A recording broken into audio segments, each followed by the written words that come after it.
What's up, guys?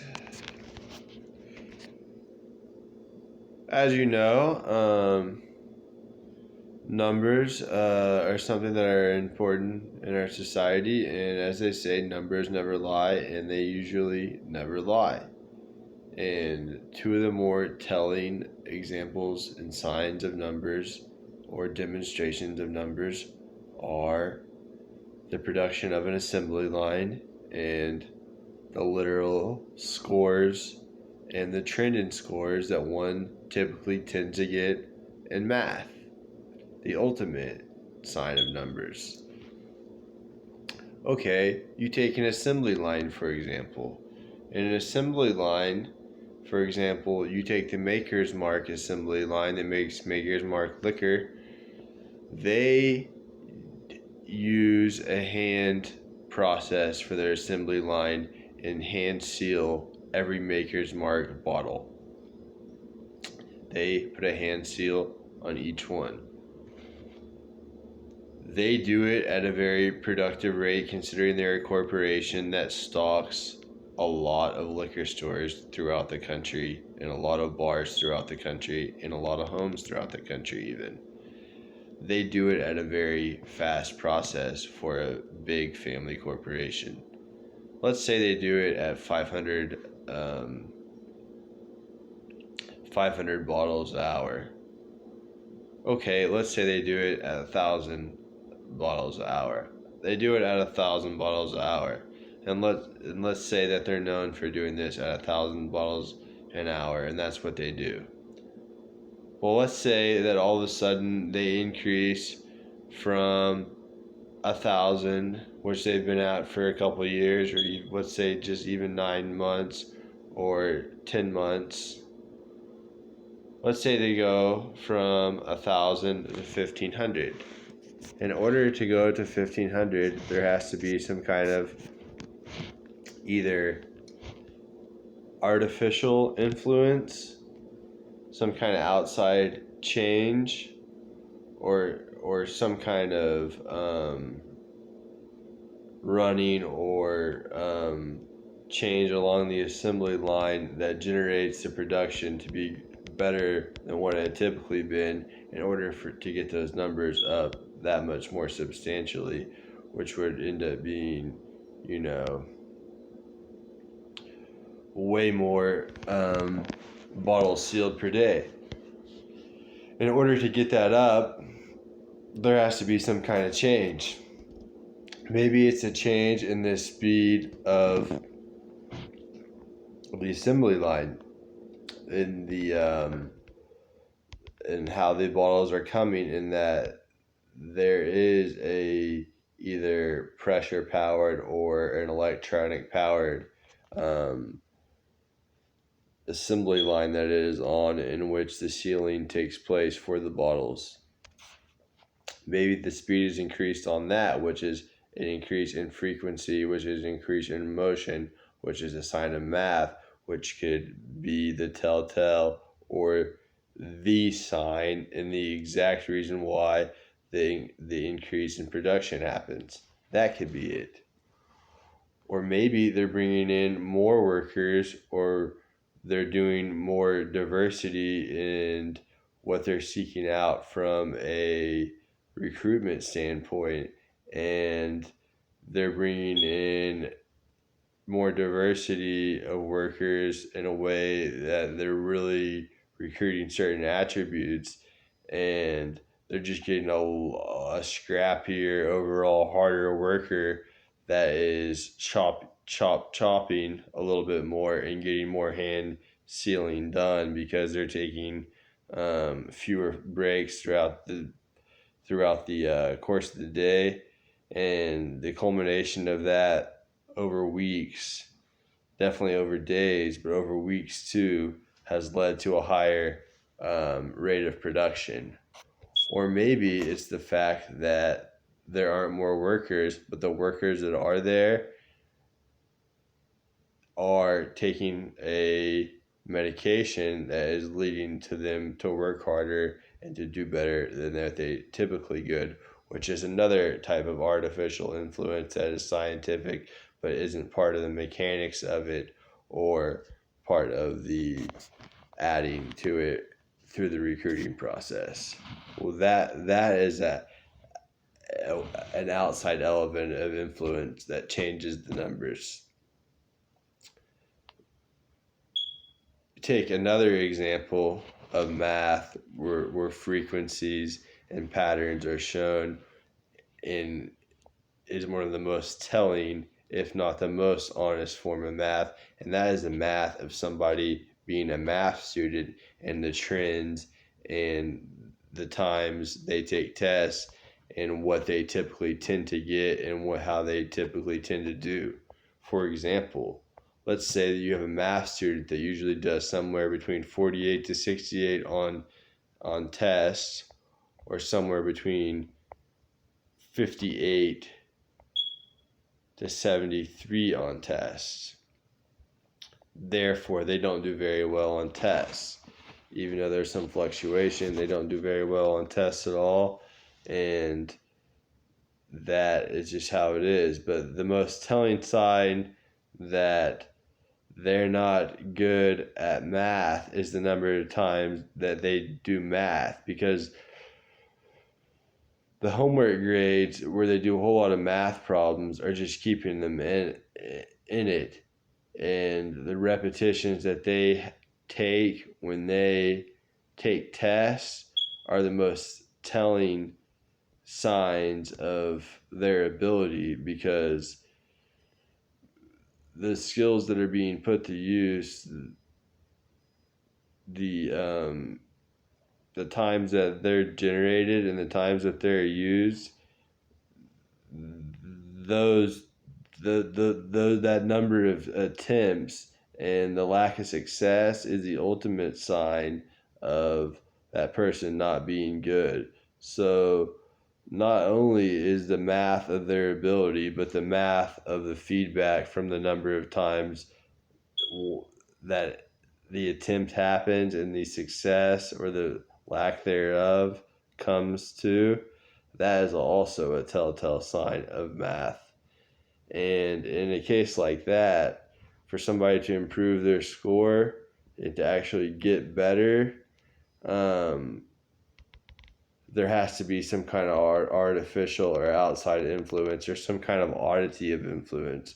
One oddity of influence in that factor could be literally a test being made one or two questions that emphasize one or two, or not one or two questions, two or three questions that has a test that emphasizes 3 or 4 concepts and sees if somebody can do well on that. That has a high probability or a low probability, and that change in number and frequency as far as the question goes could be what typically makes somebody that doesn't do good on math tests do good on math tests.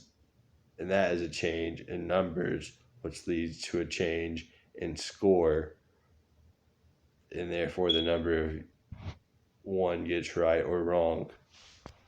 And that is a change that is created by the amount. And that is a form of outside influence.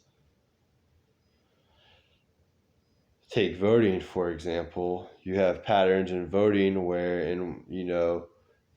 where in certain swing states where it flip-flops between 43 and 57, 55 and 45, and 48 and 52, and 41, 51 and 49, and 43 and 47, 46 and 44, and sometimes even to the 60s and the 40s, and sometimes even to somewhere around 63, but usually not quite to that point, where 63% of the population favor a certain candidate or a certain party in majority in a swing state, but usually it doesn't get quite to that point. But even when it does that, to all of a sudden increase from that to increase to a 3-to-1 odds into a candidate and Biden taking 70% of the vote, and that occurring in the morning.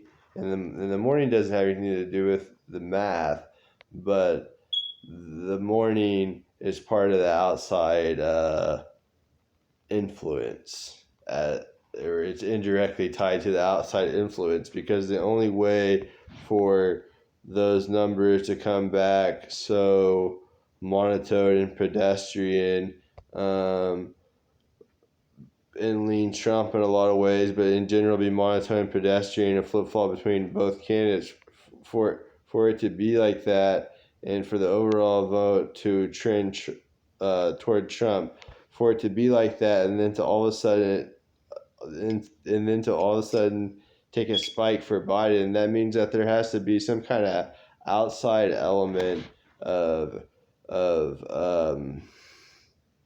influence in order to add to that, because once you have those patterns that overwhelmingly come in hundreds of thousands of millions, and once they do that and repeat themselves and continue to repeat themselves, they show that, and they show that they can't be disturbed, or they can't be legitimately manipulated or differentiated from, unless there's outside influence added to that. So that in this case, the outside influence was the fact that they were gonna wait to match the votes, as Hillary Clinton wanted to do and said to concede no matter to not concede no matter what. So the plan was to get them enough stamped, documented, and balloted envelopes, and just present however many there needed to be presented in order to pull it off. So that's what they did, and that is obvious, because once the trend of the numbers happen, those trends will continue to happen, and they're not gonna happen until there is some kind of artificial element, or some kind of major outside element. And if there was an artificial element that happened to be some machine, like fraud that went with that went with the outside element, then that was it too. But they're all either way. There's at least one outside element that contributed to it not being legitimate, and for it being a disputed result that is resulting in senators not planning to go along with the certification of it for the Electoral College tomorrow. And they're doing that because they really believe in it, and because the data is there, and the data is all presented on state websites. That's what people don't like about it, is that they think that this stuff is coming from like weird things that I've never even heard of. I've never even heard of QAnon or whatever the hell that is called. I don't know anything about that. People think of like this stuff is like QAnon or QAnon, whatever it is. And it's like, no, this is on .gov websites. Like, these surges happened and they didn't make any sense in the middle of the night, and they all of a sudden came in the middle of the night.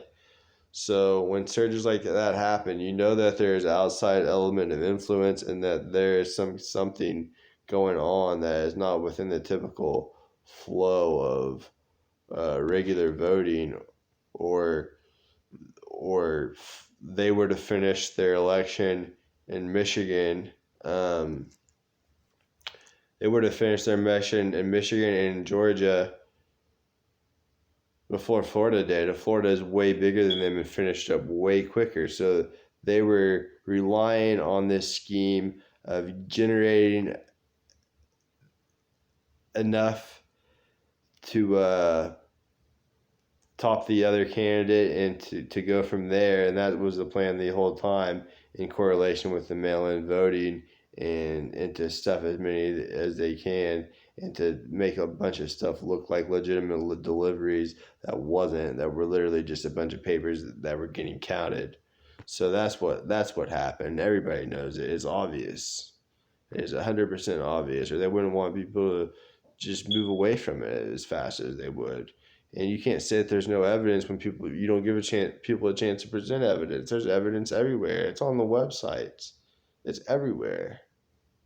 And when it just shows up everywhere for years, and people don't respect you and don't look at you, and you show up in the supermarket and you're expecting a smile and you're expecting a greeting, and people won't even shake your hand and look at you. You know why? Because you were a spineless, weak um, politician that's going along with this Agenda 21.